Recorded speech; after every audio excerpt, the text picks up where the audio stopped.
Hi there, welcome along to another workout for you to row along to. If you've not done this before, then basically I row a session, you row it along with me, and I just talk nonsense. Well, not nonsense, there's going to be like technique and motivation and kind of just stuff to keep you company through the workout. Now today is going to be one of the ones where we're going to do a little bit of on the rower moves and then off the rower moves, okay? And today's one is all about power, because what we're going to do is we're going to do 4 minutes at 20 strokes a minute. That's one stroke every 3 seconds, and your power input is going to be 2k plus 15 pace. Now if you don't have a 2k pace, that's fine, but basically you're putting in a good amount of a push from your legs, and a good strong finish at the back is really all you have to worry about.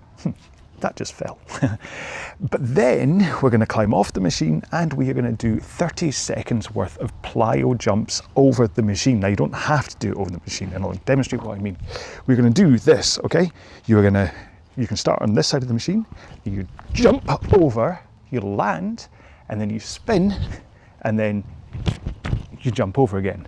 You rotate, okay?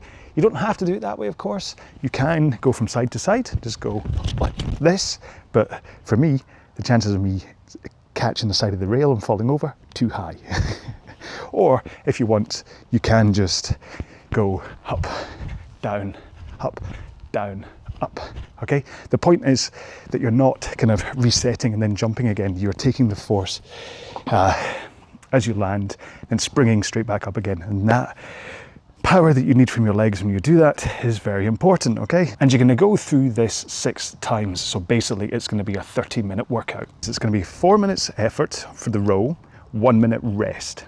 That gives us 10 seconds transition time to get out of the machine, ready for the plyo jumps. You then do 30 seconds worth of jumping, then you get 20 seconds to get yourself back in, have a quick drink, and get sorted for the next interval, okay? I'll talk more about why we're doing this and stuff in the main row, but right now, we have to get into a 4-minute warm-up. And as always, please set up your machine to how you want it to be first. On a concept 2, that means setting your drag factor to where you want it to be. If you don't know about drag factor, I do have a video up here on the channel that you can watch. As a guidance, if you know about drag factor, set it to around about 130 at first. If you know nothing about it, set your lever to about 4 or 5. You're not going to go wrong there, okay? Too high is the problem, okay? Look, too low isn't really ever a problem, too high is. If you're on a non-concept 2, just set the resistance, whatever you have, so you get a nice feel from the stroke, but it doesn't feel like you have to heave against it to get the thing moving, all right? Next up, go to your monitor, and if you can, set it at eye height. That helps with your posture. Otherwise, if you're looking down at something, you can be all craned in, and if it's too high, not that it's ever going to be up there, eh? And finally, set the foot stretcher height if you can, so that as you come into the front of the machine, your shins can get into a vertical position. That's really important, okay? If you can't quite get there, there's a chance that your feet are set too high. If you find that you really easily scoot straight past that vertical position, there's a good chance that your feet are set way too low, which is less likely. Most people tend to set their feet way too high, okay? So as a good guidance, the strap should cover the bottom lace on your shoes. Notice I'm wearing shoes today. Random, I know, but it's because of the bouncing over the machine. So 4-minute warm-up, do this around about 20 strokes a minute, and for the time being, just think about enough of a push to connect the power from your feet into the handle and then increase. Okay, so start light and then we'll increase the pace a little bit, all right? Here we go. In 3, 2, 1, let's go. So seriously, just the first like 10 or 20 strokes can just be as though you're standing up, okay? Enough of a push that you feel some kind of force going into the machine, but not so much that you are not able to think about the timing between that push of your feet and your hands connecting the handle to whatever makes your machine go. So in my case, that means that the chain connects to the sprocket, which then makes the flywheel turn. So I want to make sure I push with the feet at the same time I feel my hands connect to the front of the machine. And then, if you keep your arms straight and if you try to maintain a forwards lean into the front of the machine, as you push your feet, and you can increase that power now if you wish, then you should feel the power surge into the machine. You can hear the flywheel accelerate as you push that power into the machine. So continue to increase if you want. We'll be stopping in 6 strokes time to do some single leg rowing, which will stop you from going too fast for just a warm up. Let's take 2 more strokes. 1 more, and then take 1 foot out the straps, put it on the ground, and continue to row. Now intensity and stuff will have slowed down now that you've just got 1 leg in, but what you're thinking about here is that compression with the leg that's still strapped in and making sure your body position is still correct, leaning into the front. Let's swap feet. Next one. Shouldn't need to be strapped in properly here because you've only got 1 leg in, the other one on the ground will stabilise you, so you don't really need to worry about attaching those foot straps. This is why it's important to think about that back lean as well. Okay, 1 more here. Put both feet in. You can strap up again if you wish. Now, legs straight and row with your back and arms. So swing over your back, pull in your arms. And I mean pull in your arms, but you take the initial power with your back first and then finish with your arms. Then out with your arms, then swing forwards. Okay? Not swing then arms. Last one here. Let's roll to the front. Forwards lean, straight arms. Just push out from the front. Don't worry about the power here.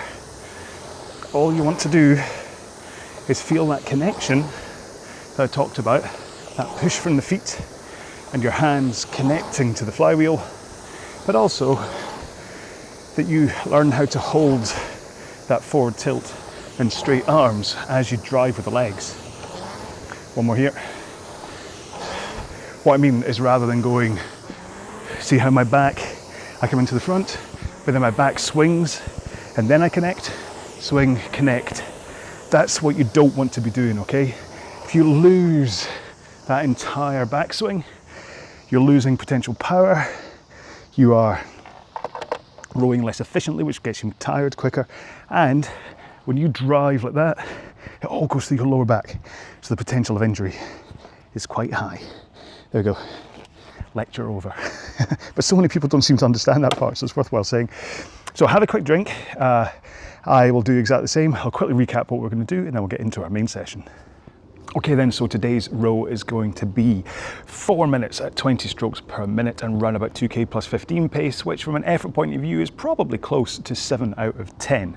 Then we're going to do 30 seconds doing plyo jumps over the rowing machine, or whatever way you want to do it, that you either have space or safety or whatever, okay? But it's important you can think about this jump and plyometric thing, okay? How you do it is basically just makes it a variation, okay? Even if you just jump straight up and down, that's perfectly fine. Now, how I've set up the monitor is it's going to be 4 minutes effort for the row, 1 minute rest. That gives us 10 seconds transition time to get out of the machine, ready for the plyo jumps. You then do 30 seconds worth of jumping, then you get 20 seconds to get yourself back in, have a quick drink, and get sorted for the next interval, okay? Those 20 seconds rest are probably, you could argue whether they're needed or not. So if you want to continue either jumping or if you want to start rowing early or whatever, that's totally up to you. But for me, especially because it's rather warm today, with my little fancy juice today, that's what I'm going to take. So I'm going to have a quick drink. Isotonic, that's the word I was looking for. And then I'm going to get into this. So remember, 4 minutes, 20 strokes a minute at 2k plus 15 pace, which is a bit more effort than we normally do 20 strokes a minute at, but not full power, okay? Ready? So it's a half hour, basically, that we're going to do all of this stuff for. But you knew that, okay? Here we go then in 3, 2, 1. Let's go. So, 20 strokes per minute. Like I said in the intro, is 1 stroke every 3 seconds, which is fantastic because it means that you can just watch the counter and count down in 3s. Now, it could take you 10 strokes or so to just get used to the amount of a push that you need to put in from the legs in order to take this up in pace, kind of 3 seconds more than we tend to row for a lot of these training sessions at 20 strokes a minute. And it's kind of, this is the thinking behind today's session, is that it's about that's the word. It's about adding in power, not just using how your body naturally moves at a particular stroke rate. Because a lot of the training sessions I have at 20 strokes a minute are at 2k plus 18 pace. And in order to just go 3 seconds faster than normal, you have to think about power and actually putting a proper concerted effort into the machine. I hope you understand what I mean there. I mean, obviously 2k plus 18 pace, you're putting in some effort, otherwise you wouldn't be seeing even those numbers. But there's an element here of added force that you need, and that also feeds into the plyo jumps that we'll be doing in 1 minute's time. So these 4-minute rows will feel like a good amount of effort, but you shouldn't really be exhausted purely by these. And with any luck, the 20-second rests will just let you recover enough to get through 6 of these through the whole row today. Okay, 5 strokes to go, and I'll talk full or more technique in the next rowing interval. Okay, last one. So, thumbs out, toes up, get you out the straps, 5 seconds to go. Make sure the seat is out the way, and let's go. So down, turn, jump, turn, jump.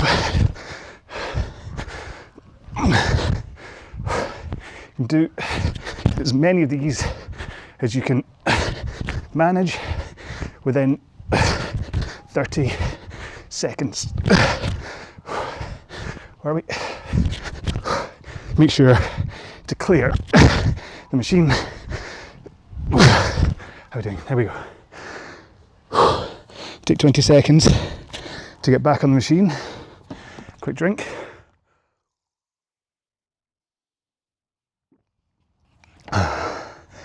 Okay, 5, 3, 2, 1.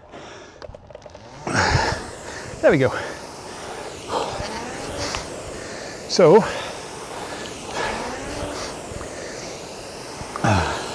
that is what we're doing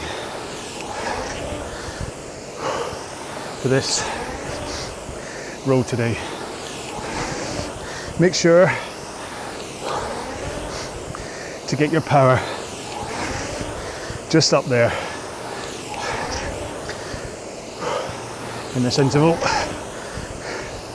2k plus 15, or whatever pace you were rowing the last time round. Now, what I didn't say really for those jumps is that it's important to get nice and low as you land to give you the spring up for the next jump. But hopefully you got that. Apologies if my head pops out the top of frame while doing this, or doing the jumps anyway. Must be said, it's quite a different feel rowing in shoes. If you haven't seen many of my videos, you may not have seen that I usually row in socks or bare feet. And there's definitely something to be said about even just the change, how this feels like my heels aren't coming up as much as they would if I was in socks, and therefore I can plant my heels down into the machine to push it away from me as my hands connect to the machine. Now, I don't know if it's my recent back injury, but I have noticed my heels coming up a lot higher than they should be, creating a little bit of a butt scoot, leaking power from the leg drive. It'll be interesting to watch this video back to see if that still happens with my Brooks running shoes on. Okay, 3, 2, 1. So put your thumbs on the connectors, toes up. Connectors, is that right? That's how you usually get your toes out. Okay, and go. Jump. If you are doing what I'm doing, do alternate the angle, or sorry, the direction that you spin. So anti-clockwise, clockwise. Get down, spring. Where are we? Maybe one more. Yeah, 20. Quick drink.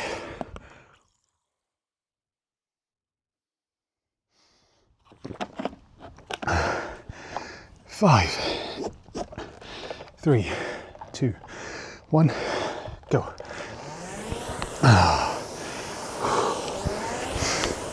Now, I wasn't being joking. By the way, make sure and get back to 2k plus 15 as quick as you can. When I was talking about my special isotonic drink, it's actually something my mum used to make for me all those years ago when I lived at home and would come home after a tough bike ride or run or a squash match. It's basically orange squash.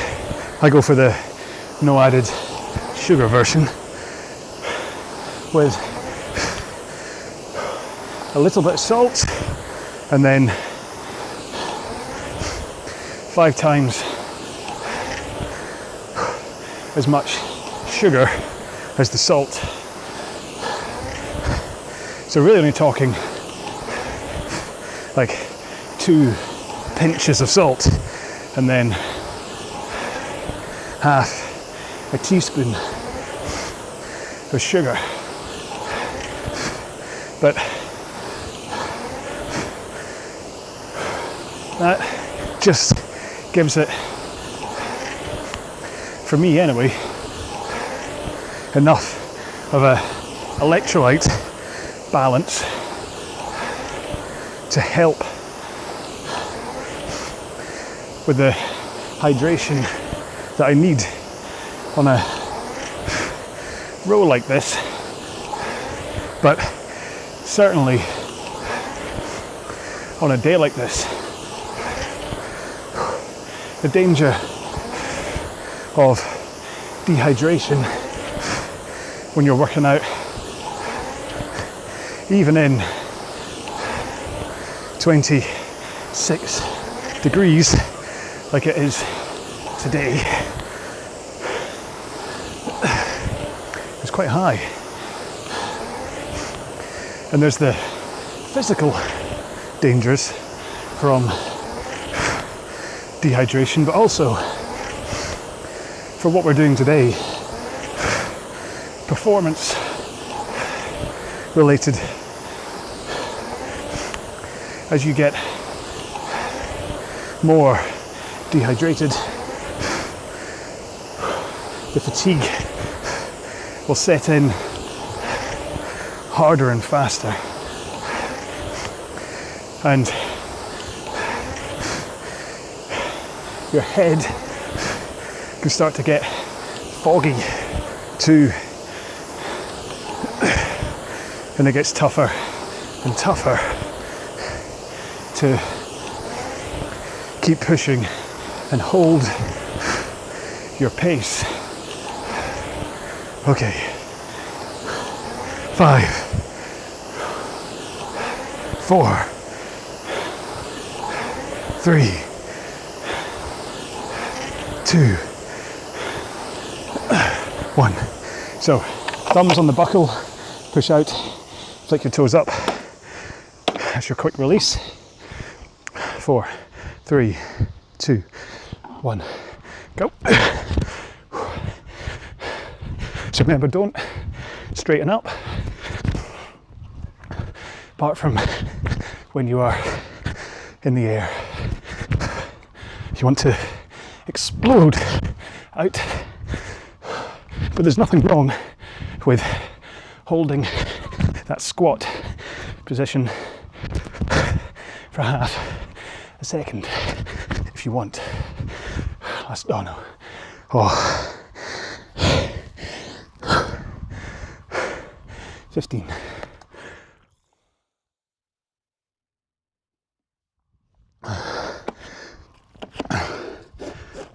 Five, 3, 2, 1. Back to 2K.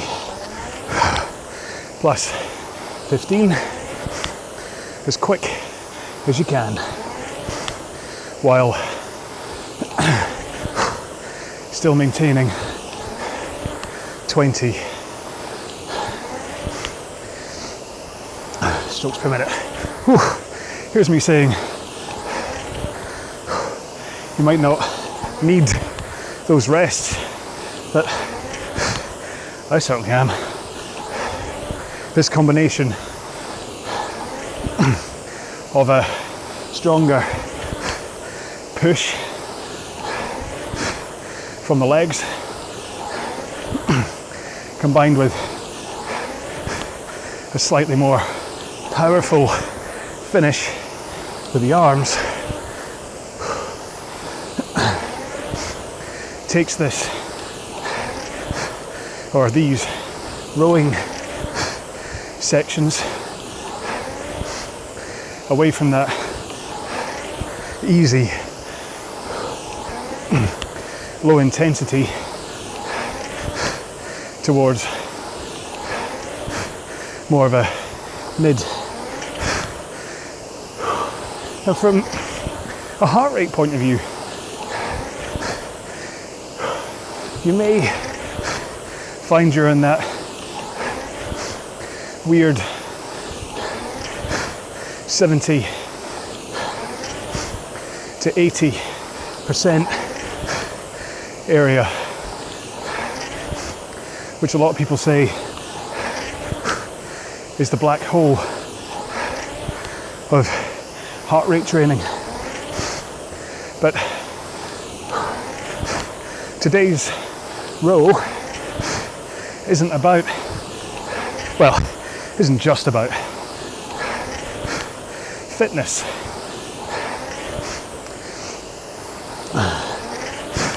It's about power. So power through the stroke, and then power from those plyometric jumps. It's all geared from this idea of needing to put in effort. Oh, hello Heidi. If you want to go faster, I do often see people post that they're rowing at such a stroke rate with such and such drag factor, and they're as tall as someone else, but why aren't they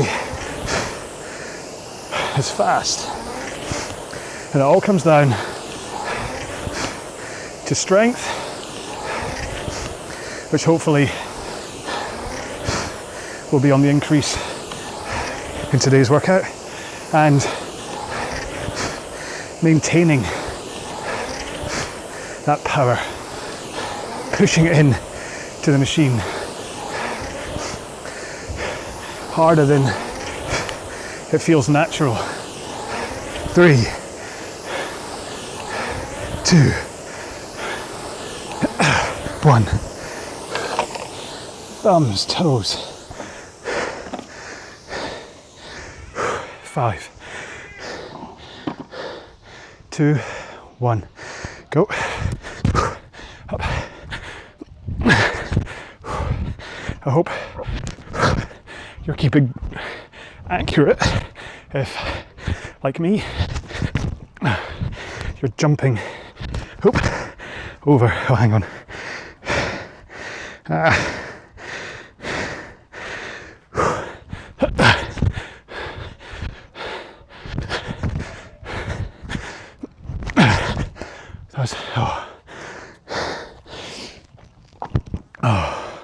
Don't hit the rail as you jump. 10 seconds. Oh, I've got a drink. 3, 2, 1. Interval. 5.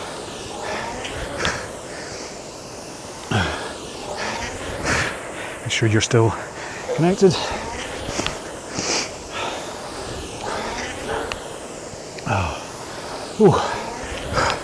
It's definitely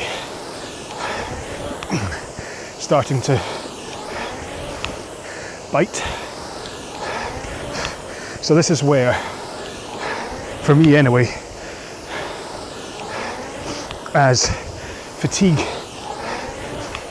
sets in, I'm more likely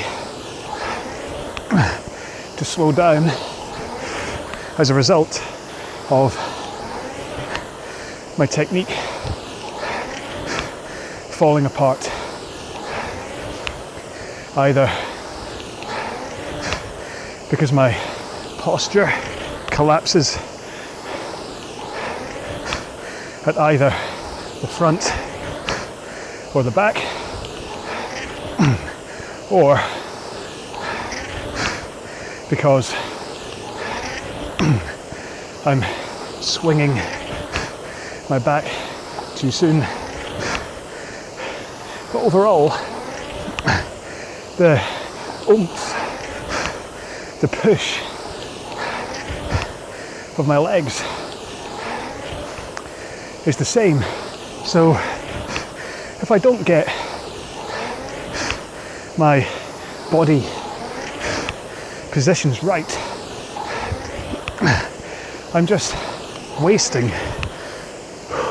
that power and effort because it's not getting into the machine right, or I'm totally missing it by swinging my back before my legs connect.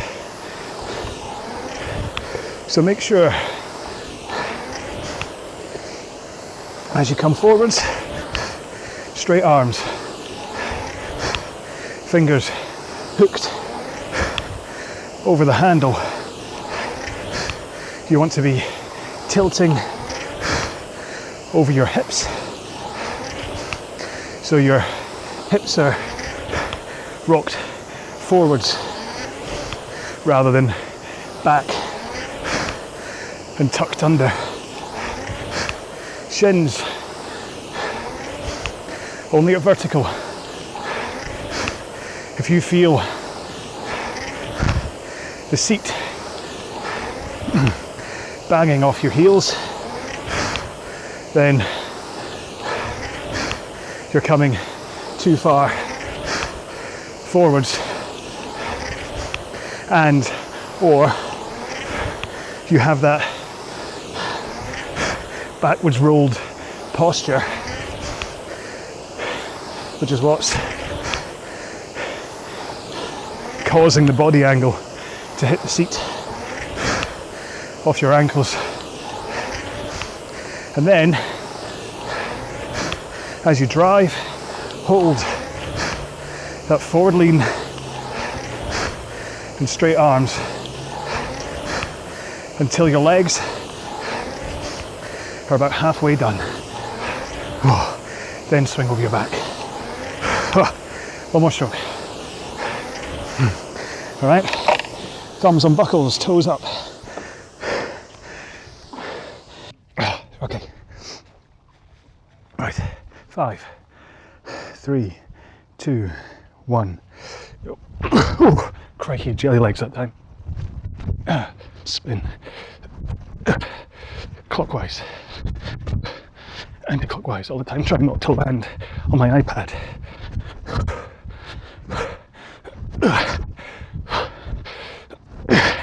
Having a bit of time. Oh, crikey. That was a long 20 seconds to get to here. Last one. Oh, I just didn't have it in me for that. Last one. 15 seconds. Drink.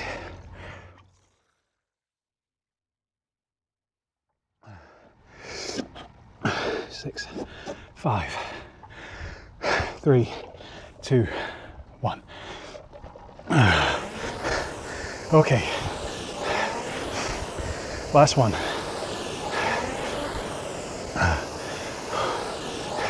Get your stroke rate and your pace locked in as quick as you can. This is your last one. So try to finish strong. Remember, forward tilt, straight arms, and push the machine away with your feet while holding that forward tilt and arms straight. Then when your legs are about halfway, that is when you finally swing from that forwards tilt to a backwards tilt. And as you start that swing, that is when you also pull the arms. Now on today's workout, not only are you giving more of a push with your legs to get that power up, you're also just squeezing a little more power out of that finish with the arms too.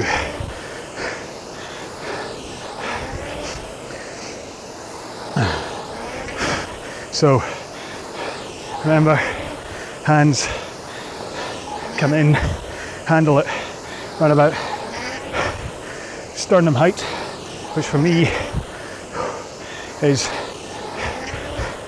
heart rate monitor height. And then try to keep wrists flat as you come in. It may help to have a slight outward flare of your elbows, but not too much. If you end up like that, with your elbows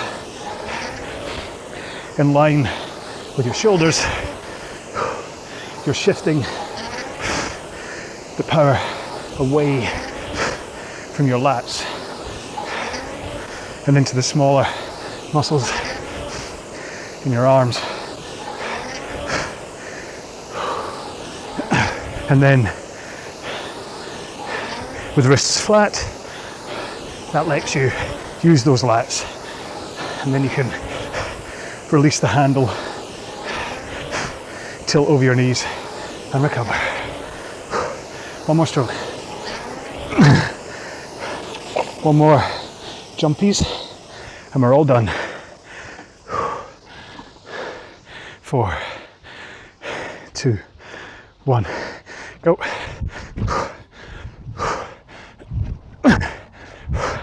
Remember, land low to help with that spring. Back, up. I think I'm landing with my feet too close together. Less than 10 seconds to go.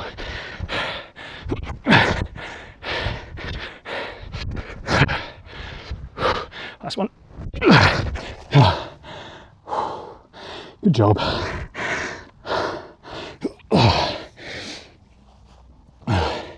Compose yourself for a moment. Right, let me What are we doing? Oh, I added an extra rest there, didn't I? To stop workout. Excuse me while I load in 2-minute cool down. I'm sure you're thankful of the rest. Drink.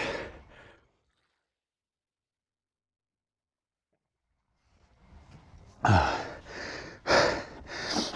that's one thing to remember if you have a sugary drink, is if you spill it on the monorail, make sure and wipe it down with something soapy afterwards. Okay, cool down around about 20 strokes a minute, around about 2k plus 30 pace, okay? Or about 4 out of 10 effort. In 3, 2, 1. Oh, so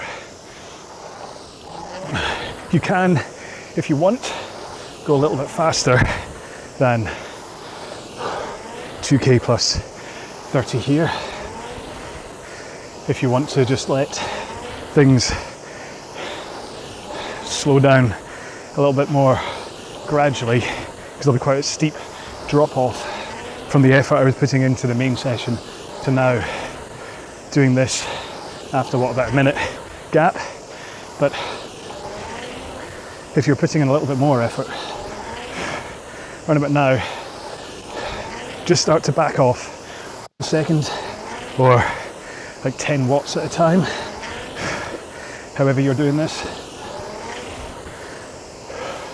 Just lets your legs pump a little bit, lets your arms just ease off. Now this is a great time to take stock of if anything is overly sore, worn out, used. Like if your traps, those muscles that run up into the back of your neck, if they're sore, chances are you're a shrugger, that you come up and you finish with your shoulders are in your ears. You don't want that. Keep your shoulders down, okay? So just through, nice and relaxed. So if you do end up with sore traps, just think, and often that shrug is matched with a high finish like that. Elbows out. So you're shrugging, the handle's up at your neck, your elbows are pretty much in line with your shoulders, and you think that this is how to get power into it. Trust me, it's not. That down here, using your lats, that's where you get the power in, not up here, okay? That's where you just get injured. Yes, you will see people in the world championships and stuff who will row and finish like this, but that's very much their choice.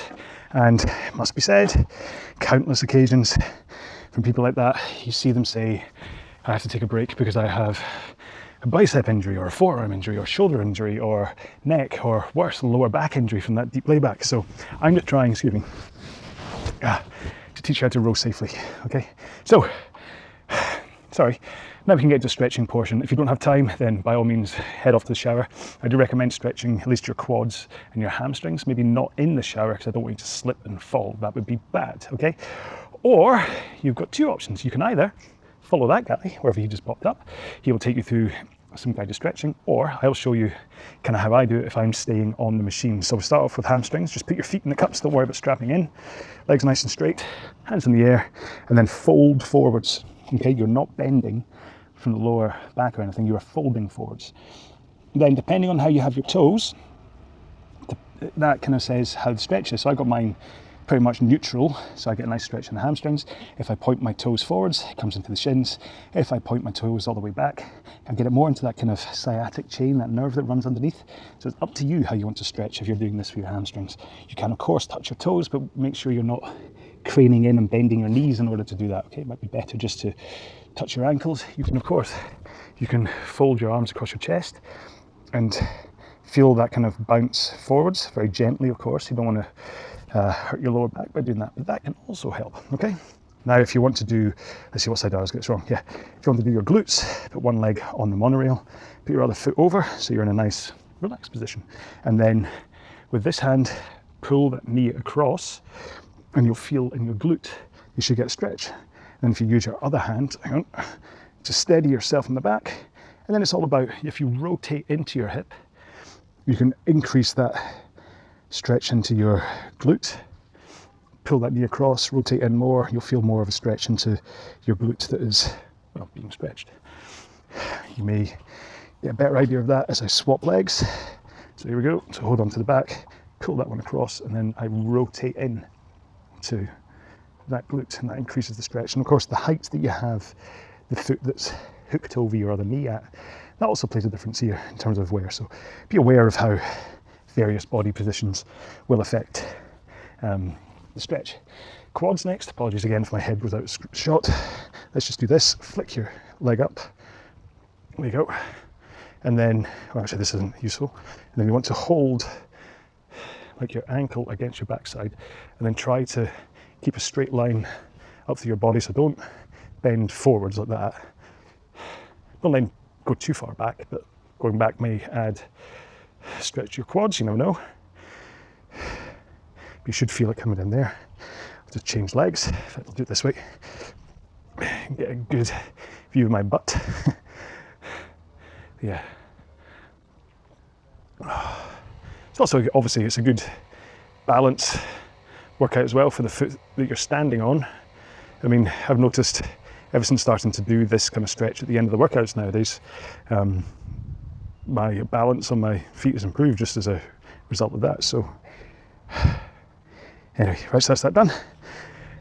Hip flexors next. Now what's the second? Ah, yeah, here we go. Get this right, I always get this the wrong way leg round. So one leg up, that one back, as you can see, and then push into that hip. So it's this that's kind of the force is coming through. Okay, so it's not coming from this leg, it's coming from here. And that push in that direction, you should get a nice stretch through your hip flexors up to here. You might also feel it in your quads, don't worry. But you can change the angle that foot's at, so you can get more of a push. So see how the angle here changes, but my hip is still going forwards to help with getting it into right at the top of the hip flexors. There's a school of thought that quite a lot of people are stretching the hip flexors when they don't need to. It's not actually their mobility issues, isn't their hip flexor. I recommend watching Jeff Cavalier's video, I'm just going to change legs, on the Athlean X channel, where he talks about hip flexors, do you really need to, and it kind of gives you ways to check how to test your flexibility in the first place. Because you know what, if you test your hip flexor flexibility and it's fine, but you're still having problems, it could be something else. It could be your hamstrings are too tight, or it could be, I don't know, you've got a posterior tilt or an anterior tilt or whatever going on, so it's worth checking into. Okay, so next up is, let's do shoulders. So arm in front of you, bring it across to the side, that one comes up, and then pull it across, much like what you're doing with the glutes, where you use the other arm to kind of pull across. Not that it's really, I suppose you can rotate in to do that, and that just gives you a nice stretch up to your shoulders. I still haven't found that one that I found for the lats. I should really find out what it was, because obviously I talk about how you use your lats, so it would make sense to do a stretch on them. Change, so it comes across, whoosh, nice and straight. You should feel that stretch through your shoulders. And of course, if you, like I said, if you had analysed how your body felt and you find other muscles that are a little bit sensitive after that row, then do make sure and stretch them. So even if it's afterwards, do a little research if it's your traps, how to stretch them. Just obviously, often you put your arm out and rotate your thumb and put your head to one side. I can't remember exactly what it is. Anyway, triceps. So put like that. So your hand touches basically your neck, the spine, your neck, and then use your other hand to push it back. Or if you have the flexibility, use that hand to come up. You're getting closer. See, from demonstrating this every session, I am getting closer to touching. But the point is you want to be doing that to really emphasize the stretch. But my shoulder flexibility is rotten, so I'm not able to do that. Years of playing squash just destroyed my shoulders, or at least my left shoulder. Don't know why my right shoulder has an issue, to be fair. Maybe out of sympathy. It was like, well, if the left shoulder, if that's not going to work, then I'll go to, I don't quite know why my shoulders are very Scottish, but they are. This one, it hurts a lot. This one, not so much, but now it's like, yeah, you might have noticed when I sit, that one's always slightly up in the air. Anyway, forearms. So if your forearms hurt after today's row, this is the stretch. Put your hands together, come down, and push your hands in as you come down, okay? And you should find in there gets a nice wee stretch. I learned this one from the folks at the Edinburgh Indoor Climbing Centre when I was doing their clip and climb thing. I love the clip and climb, it's so much fun. You like climb up these kind of brightly coloured fun, like the Tetris blocks, or I'm trying to think. It's one big cheese. It's like big holes like Swiss cheese, but you're harnessed in on a auto belay, so you're just going to go up and then just jump off, and it's fine. As long as you can trust the equipment, it's a lot of fun. If you don't trust the equipment, it's not a lot of fun. Right, and then finally, let's do biceps. So hands behind you. Try and keep a good posture. I always start this off in a bad posture. Hands behind you, and then rotate your thumbs outwards, okay? Whee! Okay? And that rotation causes the long head of your biceps to elongate, to get longer, therefore strengthening, or stretching. Stretching is a mixture of strengthening and stretching. That'd be useful, wouldn't it, if you could stretch and build at the same time? It's like being on a calorie deficit and adding muscle at the same time. That's what you want to do. Anyway, and that's it. That's my stretching done. Hopefully that's his stretching done as well. I'm sure that probably took longer than it did for him, but I hope you enjoyed this session. I mean, certainly I did. I'm in a nice post-workout glow, let's call it. Yeah, I'll put the recipe for how I made this. Hang on, just have a quick drink.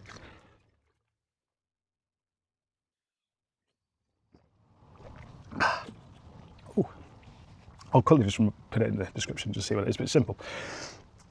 Cordial, diluting orange juice, whatever. A little pinch, 2 pinches of salt, half a teaspoon of sugar. I filled that up with ice today because it's so warm.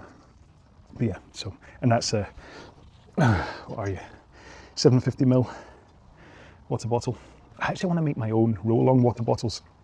Let me know if you'd be interested, okay? I'm not a big one on selling merch, but loads of people have asked about headbands, like sweatbands, water bottles, and today Barry asked about a cap with the RowAlong logo on it.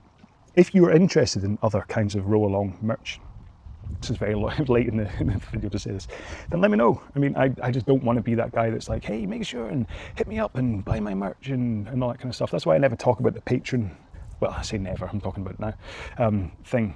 I kind of rather people find it out when, oh look, he's got a Patreon thing and he doesn't talk about it, therefore you donate, and it's not me kind of going, please give me your money, because I don't want your money. Obviously it's lovely because I get to buy stuff, okay, to film stuff with, so it's fantastic in terms of growing RowAlong, but this isn't about trying to make money. I don't want to make money out of you, I just want to row along with you, and I want you to get fitter, faster and stronger as a result. And if then you suddenly stumble across the Patreon or the PayPal donation thing and you want to give some money to support, to let me grow, all this kind of stuff, and even if it's a little bit of seed money to then be able to pay for the caps and stuff to then be able to sell them, then lovely, great. I'm not going to say no to that, but I'm just not going to go cap in hand and always going to say, hey, hit up my Patreon. That's why I never stop halfway and go, please make sure and subscribe to me and click the notification islands and icon and all that stuff. I mean, if you want to subscribe, click like, all that stuff, great. It adds, the numbers are fantastic to see go up, but I'm not going to sit there here and whore myself out by kind of saying all that stuff. Can I say that word? Is that allowed? Sorry. Anyway, I'm rambling, so I'm going to go. I do hope you enjoyed this workout. I think it's a great one to do. It's only half an hour that you're doing it for, and I think the mixture of the 4 minutes lower rate but powerful rowing plus these plyometric jumps are fantastic, especially for the people that don't particularly put in the force, like I said I was about to go. But there's a difference between just climbing on the machine and just, you know how you see the people that are like this, the gym, you can hardly hear the machine, the noise going. They're kind of, you can tell they're not really pushing with the legs. They're certainly not pulling with the arms. They're constantly upright. They're just like, what am I at right now? Oh, I don't know, I've not, let's reset the monitor. You gonna? No, you're not. Oh, come on. There you go. I should have thought about this and done it as a proper section. Right, so I'm at 320 pace right now. And you'll go to the gym and you'll see people that just roll at this, especially with the knees up and the handle over the top, okay? Couldn't really say this is giving me anything, any kind of a workout. I'm sure apart from the fact that it ended up hurting my backside, I could do this, as long as I could eat a sandwich at the same time or something, I could do this forever. However, if you straighten up your posture, You get into that forward tilt, and then you just put in a push of your legs and put that power through. Suddenly, everything changes, okay? Just by putting a little bit of power from my legs and straightening my posture and putting the force through. And then, if I make a real effort to push, you can hear the machine accelerate. And that's the difference. That's what makes people fast, is by putting in power, by actually consciously putting in effort, working harder than just their body would naturally just move back and forward in order to make it work out. Okay, so if you want to go faster, it's about trying harder. It's simpler. It's as simple as that. There's no shortcut. Put more power into the machine, you go faster. It's like a 1 + 1 = fast. Anyway, I said about 3 minutes ago I was going to go, so I'm going to go now. Please look after yourselves. I will see you in a future video, whatever one that will be. In the meantime, take care, be well. Bye-bye.